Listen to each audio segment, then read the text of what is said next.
Hello, today is 4/18/2024 and we're up 5% overall. My brokerage account this week, today we're up over $5,000 total and up 3.5%, sitting at $161,653 a share. Just sold my shares of NVDA today. We're up $3,000 in it this past week. Blackstone had earnings today, beat expectations. So probably gonna start day trading Blackstone later this week. It's continued to outperform the market. It's an excellent long-term investment.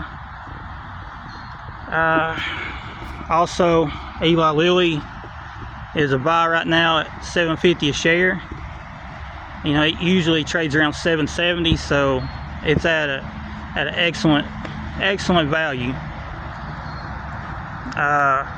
Today I just wanted to make a quick video about profit and loss and the importance of cutting your losses quickly.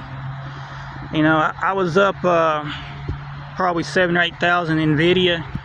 You know, I think I've made 50,000 this year in NVDA, and I had to sell today. I sold and I ended up making $3,000 instead of $7,000. But with NVDA pulling back to around $8.25 a share, even though it's one of the best companies in the world, or the best company in the world, you have to just exercise good judgment and know when to cut. I mean, you can always buy back in later. I figured I'd just take my profits. But mainly, if you've got a company worth $10 a share and it could go to $20, that's great. But you also got to make sure of what the chances are of you losing and how much you're willing to lose. You know, that same company that you buy at $10 may go to $5 a share.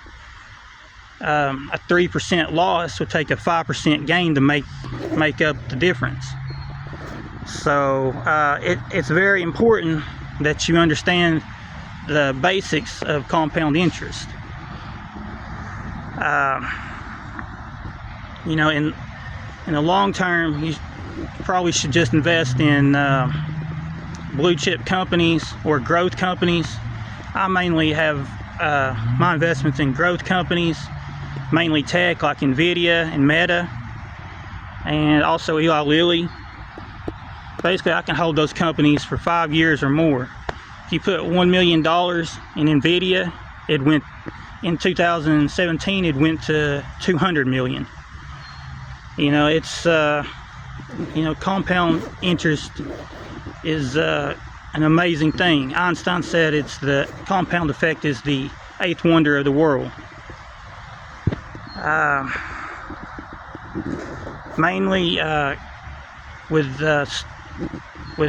all these stocks right now, a lot of companies have been missing expectations and have missed earnings.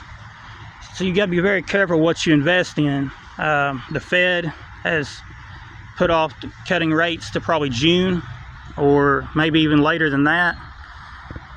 With that and the rise in gas prices, it's set up for this month to really it's kind of just been a slow pullback.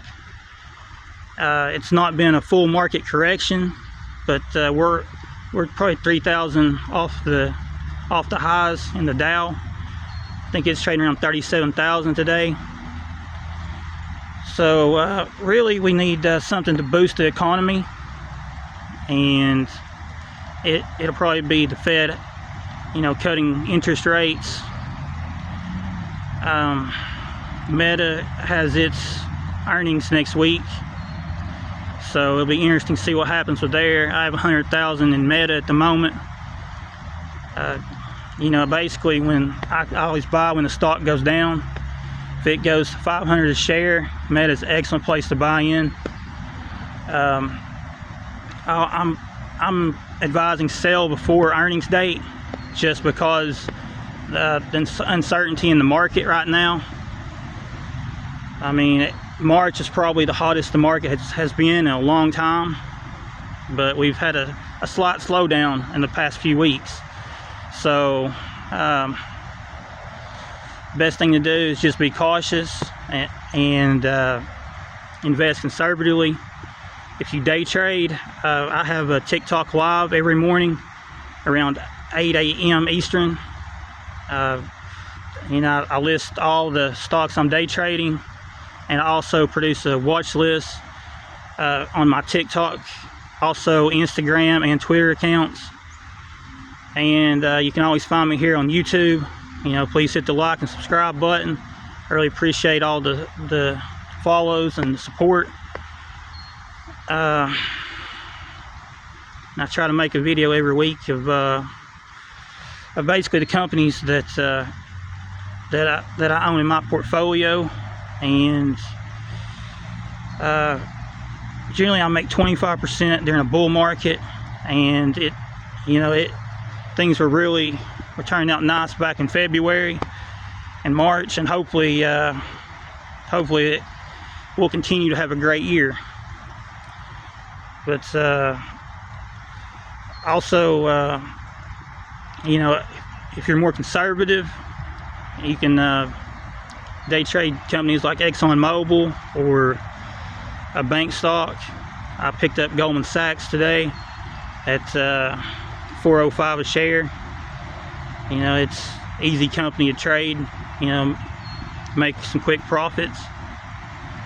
But generally, if you're going to invest, just pick a winning company with a moat, such as Apple, Meta, NVDA, Microsoft. You really can't go wrong. There's a very good reason they're the best companies in the world. Just always check the forward PE and make sure that it's company's still growing, because you don't want to invest in a company that its forward PE is backwards from where that it's a lot higher than where it's currently at. I mean, that it really doesn't do you any good to invest in a company that's losing money. You can always wait to buy at a later date if you want to invest for the long term. Also, I always advise doing your due diligence.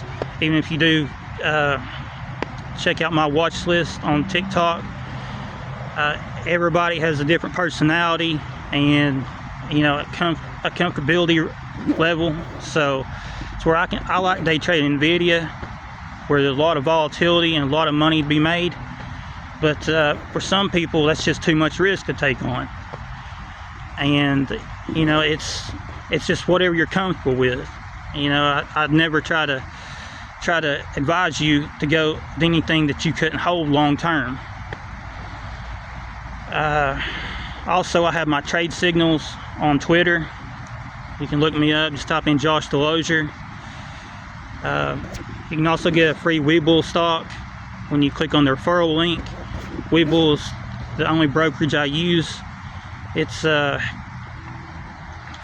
only brokerage open at 4 a.m. in the morning. I'm currently doing the Webull challenge, see how much profits I can make in 1 year. Just day trading large tech companies mainly. Also, like I said, Blackstone, Eli Lilly. I was up 140% last year in Eli Lilly alone. Just basically large growth companies. Also, I'm trying to get this channel monetized. Please hit the like and subscribe button. I really appreciate everyone's support. Together, it's going to be a win-win. I mean, we can all help each other learn and get smarter, following the right companies. Other than that, I'm going to try to make a video every single week. So please check back. If you have any finance-related questions, I'll be more than happy to answer. Just please leave them in the comments below. I hope everyone has a very profitable week, and I'll see you all next week.